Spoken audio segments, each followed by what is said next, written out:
It was a Friday. The kind of day that should have been all about last-minute wedding stuff. Florists, seating charts, 100 tiny things that don't matter until they do. Our wedding was a week away. Just 7 days until we said I do. Carla and I met out at the venue, a barn an hour from the city, kind of rustic, pretty in a Pinterest way. We were there for our final planning meeting. Not that it was really final. Everything was happening fast. 4 months of planning crammed into a few crazy weeks. We drove separately. She'd come straight from her new job. She'd only been there maybe 6 weeks. The meeting dragged. Flowers, food, tables, more flowers. I was halfway out the door, ready to call it a day, when Carla looked at me with that sweet, easy smile, like nothing in the world could possibly be wrong. "Oh, babe," she said, like she just remembered. "My friend Sarah needs to drop off her rental car nearby. Could you give her a ride home? It's super close to us, and you know Sarah." "Yeah, sure. No big deal," I told her. I didn't even think twice. Sarah was harmless. One of those slightly spacey college friends. A quick ride home didn't seem like anything. I got home around 5:30. Figured she'd be back maybe an hour later. Enough time to drop Sarah off and swing home. 6:30 passed, then 7. By 7:30 I started feeling it. That slow sinking pressure in my chest. I tried calling Carla, straight to voicemail. Texted. Nothing. That wasn't like her.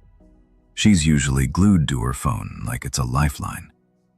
By 8, still no word. I gave in and texted Sarah. "Hey, just checking. Did Carla make it to your place?" "Okay, I haven't heard from her." I wasn't mad, not yet. Just that quiet kind of worried, like something wasn't adding up and my brain couldn't quite figure out what. Then, 8:45, Carla finally walked in, a little flushed, hair a bit messy, but beaming. There was this weird, jittery energy about her. Not tired, not casual, kind of wired. "Oh my God, I'm so sorry, baby," she said, tossing her purse on the counter like nothing had happened. Carla leaned in, gave me this quick kiss on the cheek. Not real, not warm. We just started talking, lost track of time. Then we grabbed a bite. You know how it goes. "Okay," I said, keeping it calm. "Just next time, shoot me a text or something." "All right." I was starting to worry. Carla nodded already halfway down the hall. Couple minutes later, I'm pulling leftovers from the fridge. My phone buzzes. A text from Sarah. "Sorry, couldn't make it to the venue today. Something came up last minute. Didn't see Carla at all tonight. Hope everything's okay." The air in the kitchen suddenly felt thinner, like I couldn't get a full breath. My blood ran cold. I looked over at Carla. She was humming to herself, pouring a glass of wine, completely relaxed, like everything was fine. Like she hadn't just fed me a blatant lie without flinching. "Sarah just texted," I said, keeping my voice flat. "Said she didn't see you tonight. Said she couldn't make it to the venue." She froze mid-pour, still facing the counter. 1 long second passed. Then she turned, tried to laugh it off, nervous, high-pitched. "Oh, silly Sarah. She's probably just confused. We definitely met up. Weird, right?" She took a long sip, her eyes dodging mine. "Got to run upstairs for a sec," she added too fast, already moving, disappearing down the hallway. I just stood there, staring at the doorway. My gut was screaming. I've never been the jealous or snooping type. I believe in privacy, in trust. But this was different. This wasn't just bad timing or a simple misunderstanding. This felt like a setup, a cover-up. While Carla was upstairs, I broke a promise I'd always kept. I picked up her phone from the counter. Guessed the passcode. Her birthday. Easy. Too easy. She always was selfish. I went straight to her call log, then her texts. I don't regret it, not even a little. Right there, top of the list. A short call to Sarah made just after she left the kitchen. Probably a quick panic call trying to get their story straight. Then I saw another call, one that stopped me cold. Earlier that afternoon, while she was driving to the venue, she'd been on the phone for over an hour. The number wasn't saved. Local area code, known name, just a string of digits. And suddenly, I wasn't just suspicious, I was sure. When Carla came back downstairs, she was all calm and casual. Too calm. Like nothing had happened, like she hadn't just lied and made a run for it. I played along. "So, what rental place did Sarah use?" I asked casually, like it was no big deal. I didn't look up from rinsing my mug, just let the question hang there like background noise. The one by the airport or the one downtown? I added like I was just trying to picture the route in my head. Carla barely hesitated. "Downtown," she said. "That little place by the gas station on 4th. It was cheaper," she said. I nodded slowly. Makes sense. I set the mug on the rack, kept my back turned just long enough to hide the way I was watching her reflection in the microwave door. I kept going. Did she have to wait long? I've heard that location's understaffed lately. "No, not really," she said. She said they were actually super quick. She was in and out. Nice. What car did she rent? A Corolla, I think? Or maybe a Camry. One of those. I turned and leaned against the counter, sipping my coffee, pretending to think. But really, I was studying her. Her hands, her posture, her eyes. She was calm. Too calm.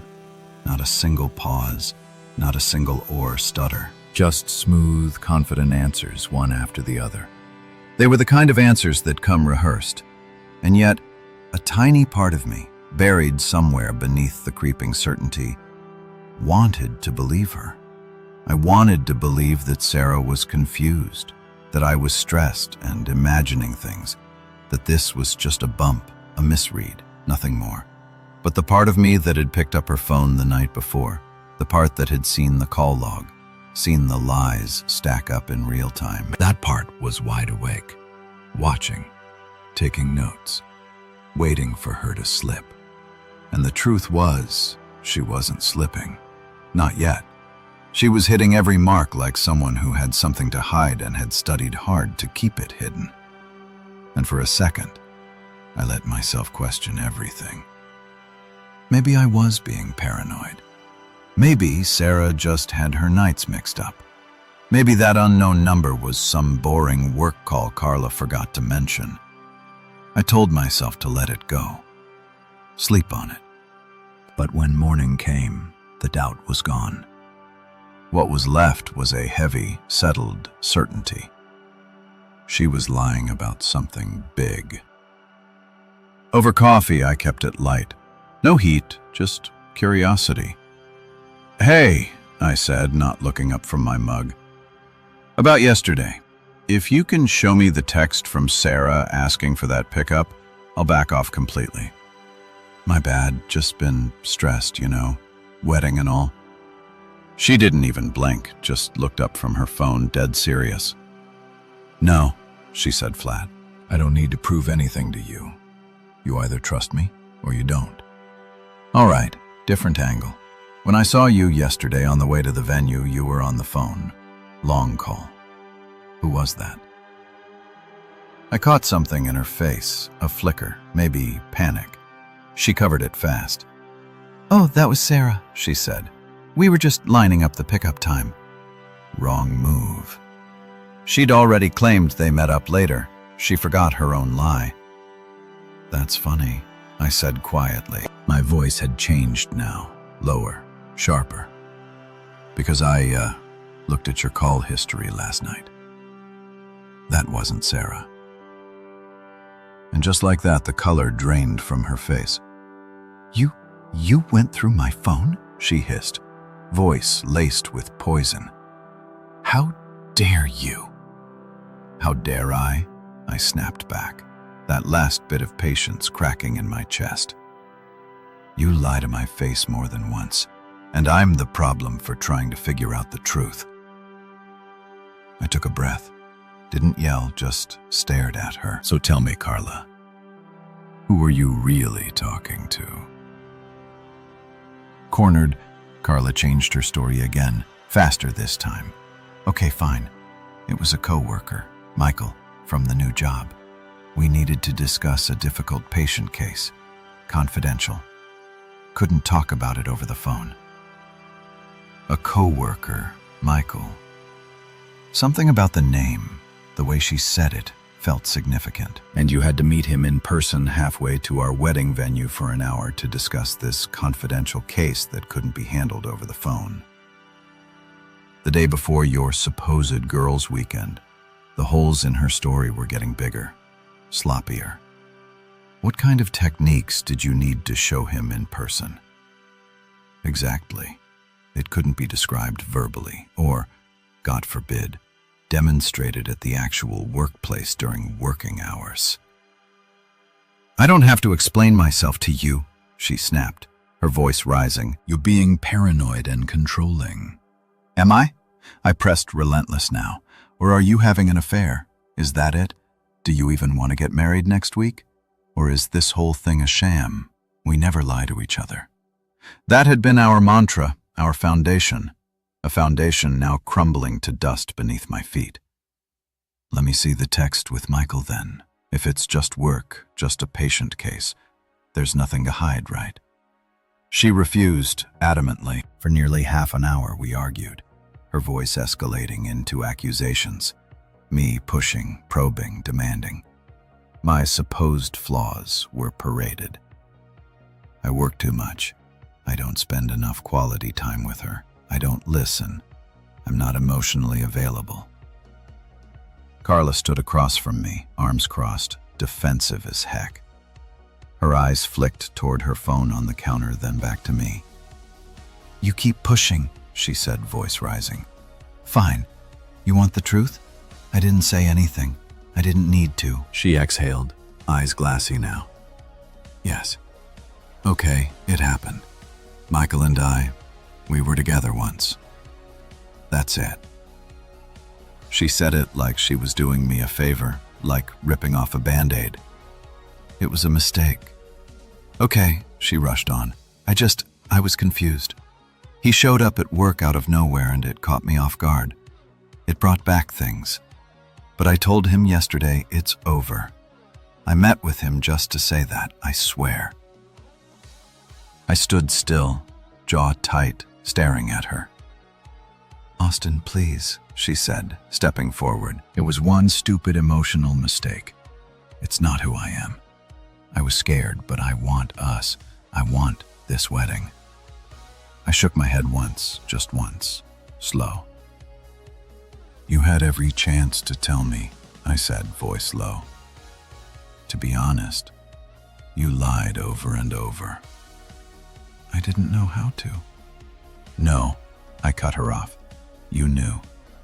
You just didn't want to lose the wedding, the money, the house, the story you've been telling everyone. Tears welled in her eyes. She didn't speak, just stood there. You let me sit across the table from you and plan a future while you were sneaking around behind my back, I said. And now that it's slipping through your fingers, now you're sorry. I'm sorry, she whispered. I didn't yell, didn't explode. I just felt empty. While I was tracking every dollar, cutting corners, stretching our budget so we could afford the ridiculous wedding she insisted on. We owned a house together, good-sized place on 3 acres, bought mostly so she could board that horse she swore made her feel centered. 3 rescue dogs, too. Our little crew, our family, all of it. A lie. You broke something, Carla. something you don't get to fix. I wouldn't have started talking to Michael if you just listened to me. She'd say like that explained anything, like that made any of it okay. Funny thing is, she never once actually told me she was unhappy. Not before, not during, not once. She stepped toward me again, but I was already walking away. I grabbed my keys off the hook by the door.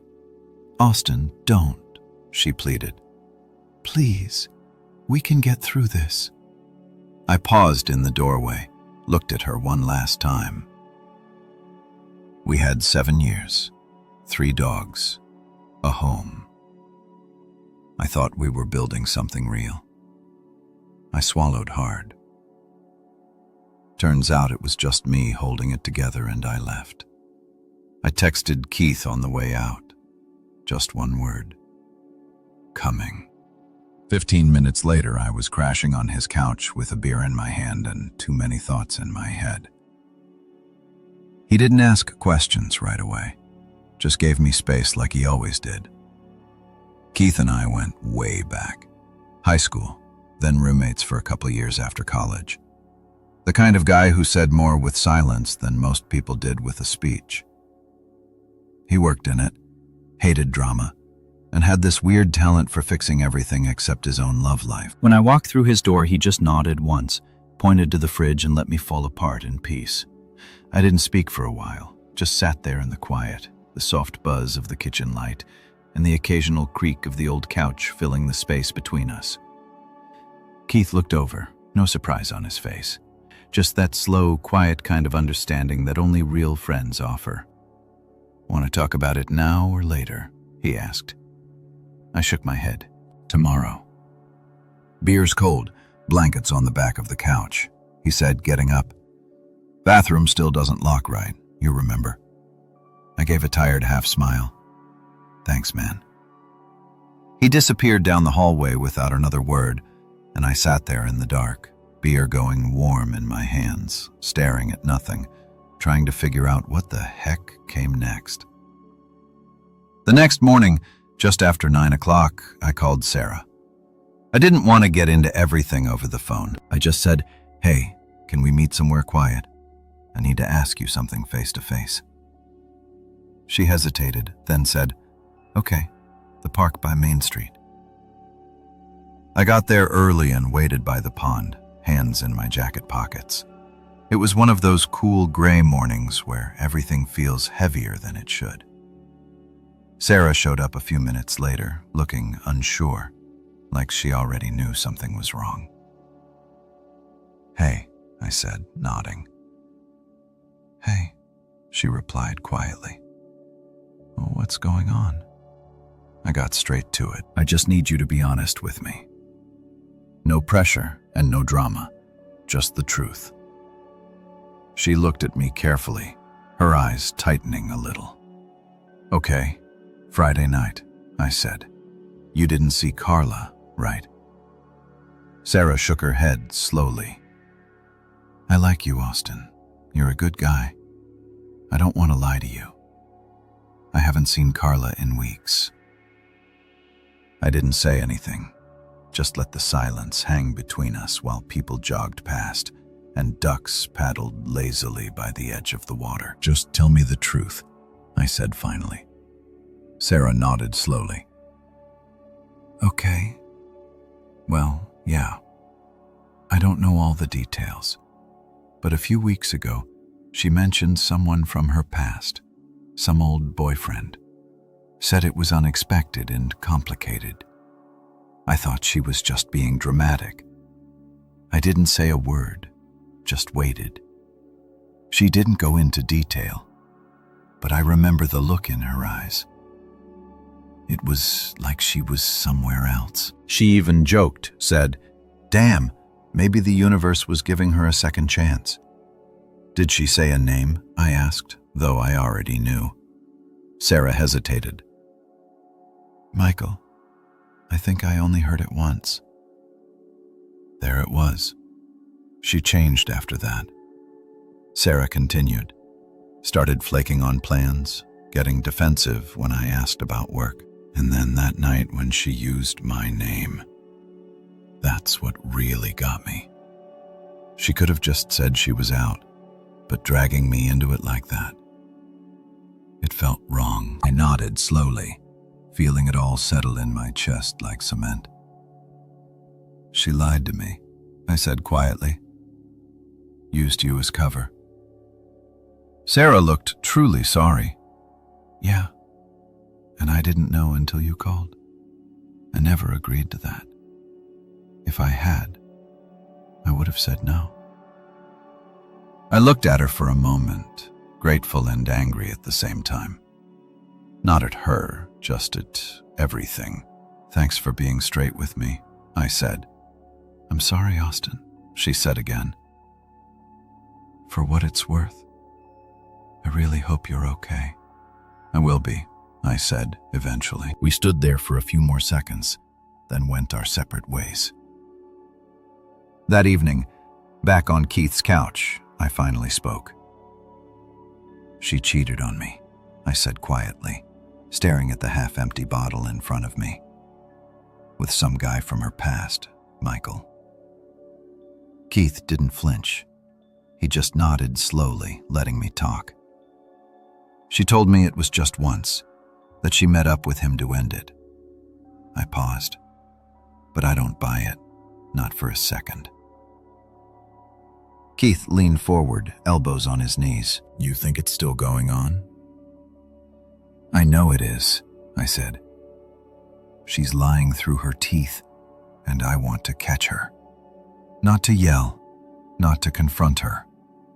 He gave me a look. You want proof? I nodded. I want a revenge. I want her to see what it feels like when the lights come on. I want to watch her world collapse the way she collapsed mine. Keith was quiet for a beat. What do you want me to do? I need eyes on her, on them. I don't know when they're meeting or where, but she's not going to stop. She'll try to be careful now, which is why I need someone else watching. You want me to follow her? He said slowly. Yeah, and film it. If they meet up again, I need it on record. Keith rubbed a hand over his face. Man, this is some serious stuff. I wouldn't ask if I had anyone else. I need this, Keith. He sighed. All right, I'll do it. Just tell me when. Over the next 2 days, I kept things calm with Carla. No fights, no questions, just distance. Cold distance. She blew up my phone. Calls, texts, voicemails that bounce between angry, desperate, and tearful.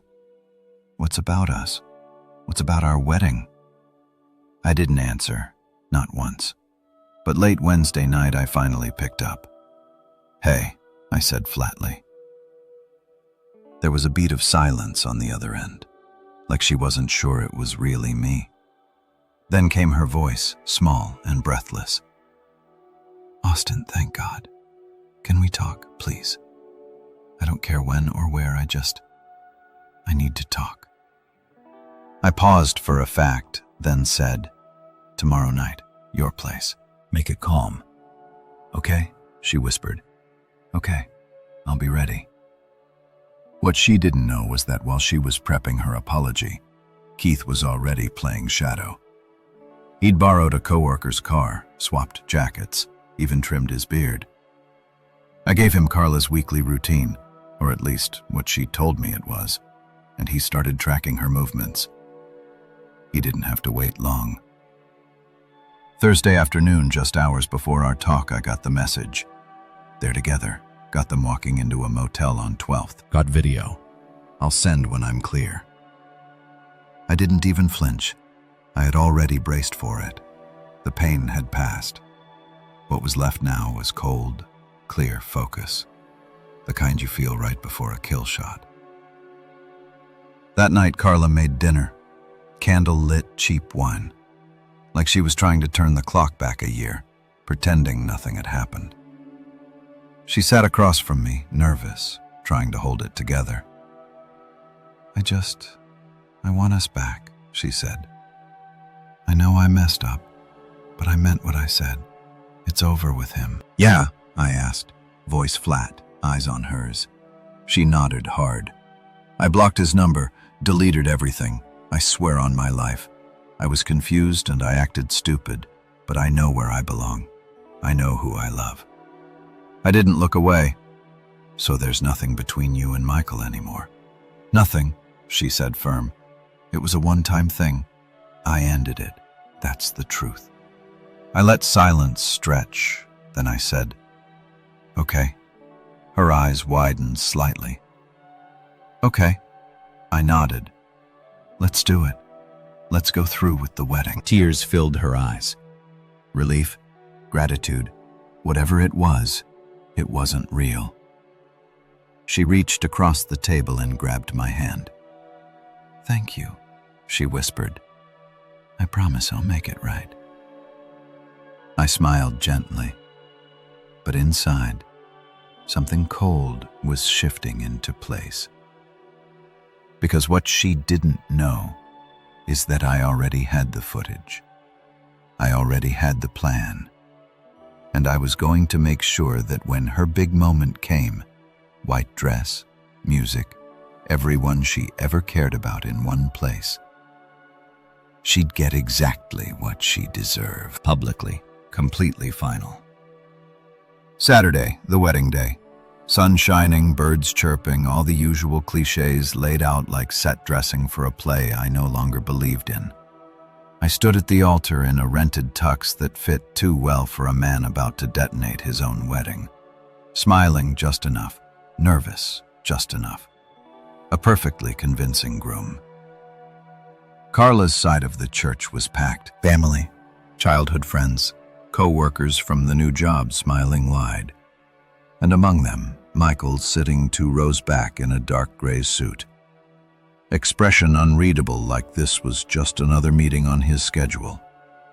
My side, quieter, smaller. A few friends, a couple cousins. Keith seated near the back, nodding once when our eyes met. The organs swelled and then she appeared. Carla gliding down the aisle on her father's arm like a page torn from a bridal magazine.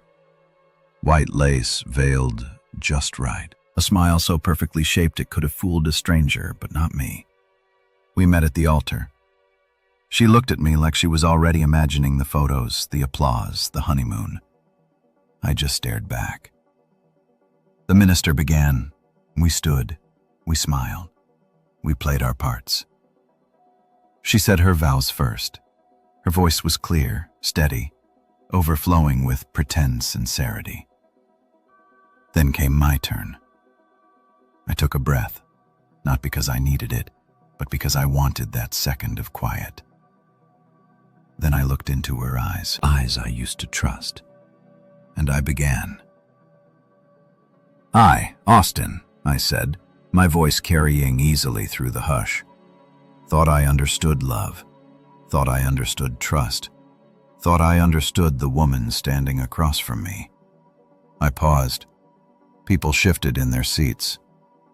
But this week I've learned some things.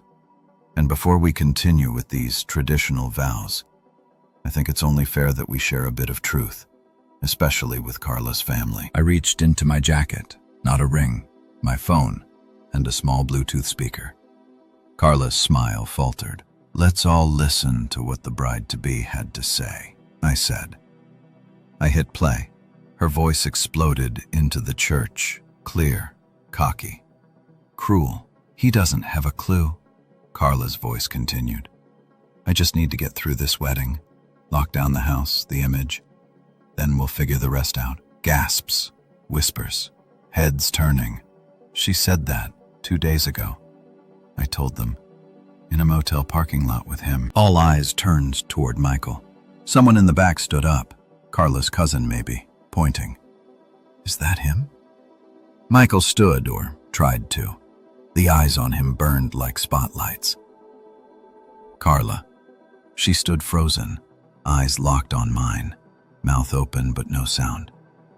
The blood had left her face and still the voice kept going. About me? About Michael, about the game she was playing. When the clip ended, silence fell hard, then one soft, broken sob from her mother. I let the quiet stretch, then looked back at Carla. "And this is the woman I was about to marry," I said. "A liar, a manipulator, someone who turned a wedding into a weapon." I faced the crowd. "To all of you, her family, her friends, I hope you were as fooled as I was. But now, you know. And now this wedding," I turned back to her, "is over." "That," I announced, my voice ringing with cold, hard clarity, was my fiancée discussing her true feelings, her true intentions, just 2 nights ago with her best friend, oblivious to the fact that every word was being recorded. I then proceeded calmly, methodically, to lay out the rest of it. The lies about Sarah, the secret meetings with Michael, the texts, the phone records, the GPS data. Every sordid, humiliating detail presented not with rage, but with the detached precision of a prosecutor delivering an irrefutable closing argument. When I finally stopped speaking, she broke. A desperate, ragged cry escaped her. "No, it's not what it sounds like, Austin. I love you, Michael. He hurt me a long time ago. She choked on the words. "I wanted to make him pay, to make him want me, then crush him like he did to me. It was never about him. It was about closure." She stepped toward me, hands trembling. "I was always going to marry you. That was the plan. You were the plan." I stared at her, cold, empty. "Your plan," I said, my voice like ice. "Your plan was a 6-week affair with your ex, talking trash about me to the guy you were sleeping with, lying to my face every day. And then what? Expecting me to smile through it, be your emotional support while you worked through some revenge fantasy in hotel rooms." She flinched. "You think that's love, Carla? You think that's commitment?" I shook my head slowly. "No, that's not love. That's dysfunction dressed in white." The silence in the church was heavy. No one moved. "I'm not your safety net, not your backup plan, not your emotional rehab." Her parents, to their credit, didn't hesitate. Her father's face was stone. No confusion, no doubt, just cold fury. First, he stepped toward Carla, grabbed her arm in a bruising grip and yanked her away from the altar. She stumbled, sobbing, trying to explain, but he wasn't listening. He dragged her down the aisle like a disgraced child, her veil slipping, guests turning away in discomfort. Her mother followed behind, head bowed, weeping openly. But it didn't end there. Just as they passed the second row, Michael tried to quietly slip out the opposite side. He kept his head down, trying to avoid attention. He didn't make it. Carla's father turned, spotted him, and crossed the aisle with terrifying speed. "You," he growled, voice low but caring. Then, crack! His fist landed square across Michael's jaw. The room gasped. Michael went down hard, crashing into the end of a pew, stunned and bleeding. 2 groomsmen jumped in to pull her father back while someone shouted for security. People scrambled. Some guests rushed to leave. Others pulled out phones. It was chaos. Violent. Raw. Unforgettable. The wedding had officially become a scandal of epic proportions. The kind that gets whispered about for years. The kind that turns into town legend. And I just stood there, calm, watching it all burn. Exactly as planned. The aftermath was exactly what you'd expect from someone like Carla. Ugly, cold, messy. We met at her lawyer's office. She walked in acting wounded, like I was the one who blew everything up. Like she hadn't detonated our relationship weeks before I ever pressed play at the altar. "I'm not paying you a cent," she said flatly, arms folded across her chest. You embarrassed me in front of everyone I care about. I leaned forward, calm, controlled. You embarrassed yourself, Carla. I just stopped the show. She rolled her eyes. You ambushed me at the altar like a lunatic. I kept my voice even. You cheated for weeks, lied to my face, mocked me behind my back. You knew exactly what you were doing. Every time you tried on a dress or picked out a flower arrangement while you were sneaking off to motel with him. This wasn't a wedding. It was a con. She didn't reply. I paid for the venue, the food, the band, thousands. And you were planning to walk down that aisle like nothing happened. She crossed her legs slowly. You can't prove intent. I can prove everything else. And I'm not asking you to pay for the whole disaster. Just your half of what you let me fund while you were laughing behind my back. She glared. So that's what this is. You want me to pay for your little revenge party? I leaned back, staring straight at her. No, Carla. I want you to pay for the wedding you never intended to finish. She leaned back, mouth twisting. Fine. You want a nickel and dime it? Then I'll fight for the dogs. I stared at her and something inside me went still. You wouldn't, I said. Her tone was ice. Try me. I'll demand one, maybe two. Split them if I have to. Max, Bella, Charlie are 3 dogs, littermates, inseparable since they were 10 weeks old. The only good thing we ever built together. The thought of them pulled apart, used as leverage in her games. Unforgivable. I walked out of that office without another word. I had a new plan for her. 2 days later, while Carla was out meeting with her lawyer, more likely drinking white wine with some friend who still hadn't heard the recording, Keith backed his truck into my driveway. We loaded their beds, their food, their toys. The dogs jumped in, tails wagging. No clue how much was at stake. My cousin Ben owned a farm 2 states over, 60 acres of freedom, trees, a pond. No fences, no threats. Heaven. I left them there with a fat check and a promise to visit often. When I got back, I sent Carla a text. Dogs are gone. I left the back door open by accident. They must have slipped out while I was outside. I've called the shelters. She called me 3 times. I didn't pick up. Her final message came through in all caps. You're lying. I never responded, because at that point I'd told enough lies to survive hers. The difference was mine had a purpose. I didn't do it to hurt her. I did it to protect what mattered. And for once, I didn't feel guilty about a thing. We weren't married. That's the part she kept clinging to like it gave her the upper hand. No divorce meant no spousal support, no alimony, no court-mandated split of assets. But we did own a house together, bought it 2 years ago.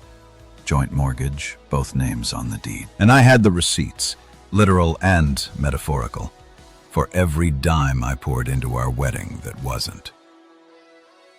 So I filed the civil suit, not out of spite, out of principle. She sat across the courtroom in a charcoal suit, legs crossed, jaw tight. Her lawyer, a smirking little parasite who probably specialized in talking rich divorcees out of parking tickets, looked bored. But I wasn't here to entertain them. I'm requesting 2 things, my lawyer began, voice steady. 1. The court orders an equitable division of the jointly owned property. 2. Reimbursement for half the non-refundable wedding expenses paid in advance by my client, which totaled $12,840.32. We have invoices, receipts, and a full breakdown. Carla's lawyer stood up, already smug. Your Honor, these 2 were never married. There is no legal obligation for my client to reimburse funds spent voluntarily by Mr. Reyes. The judge, a seasoned woman with a sharp gaze and no time for theatrics, raised a hand. They cohabited. They jointly purchased a home. That opens the door to equitable considerations. Continue. He tried again. The wedding was canceled due to Mr. Reyes's own actions. He chose to expose personal grievances in a very public, very destructive way. I exposed the truth, I said, cutting in before my lawyer could stop me. I didn't end the wedding. She did the moment she chose to carry on a secret affair while we were signing contracts and choosing linens. Carla stiffened, color rising in her face.